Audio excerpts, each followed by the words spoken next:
British entrepreneurs will drive the nation's recovery back to full economic health this year, according to a senior business leader and a government minister.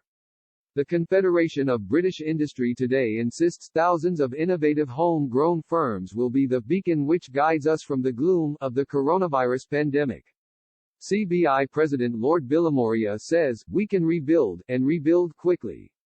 And in another upbeat New Year message, Trade Minister Ranil Jayawardena tells the Daily Express the post-Brexit UK can become a dynamic trading superpower by slashing red tape and backing the country's exporters.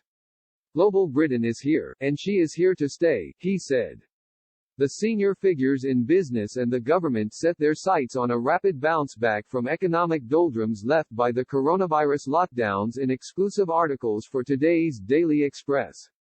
Lord Bilimoria, the chairman of Cobra Beer, predicted that the country's economy will be rebuilt, not simply by restoring a more normal way of life, but by forging something new, a society which is better, fairer and more sustainable. The crossbench peer wrote, "I believe British businesses can, and will, be at the forefront of that rebuilding. They say it is always darkest before the dawn, and the dawn is coming.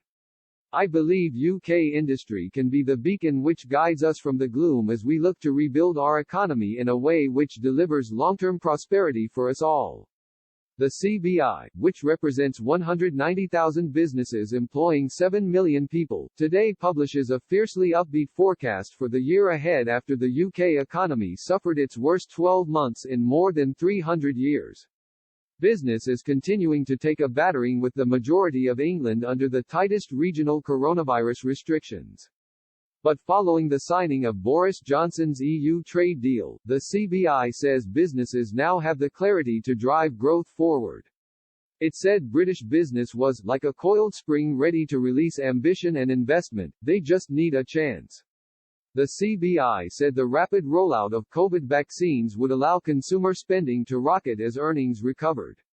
This is likely from the middle of the year. It said a 6% rate of growth in GDP this year would slip back to 5.2% in 2022 after the government's pandemic support programs were withdrawn.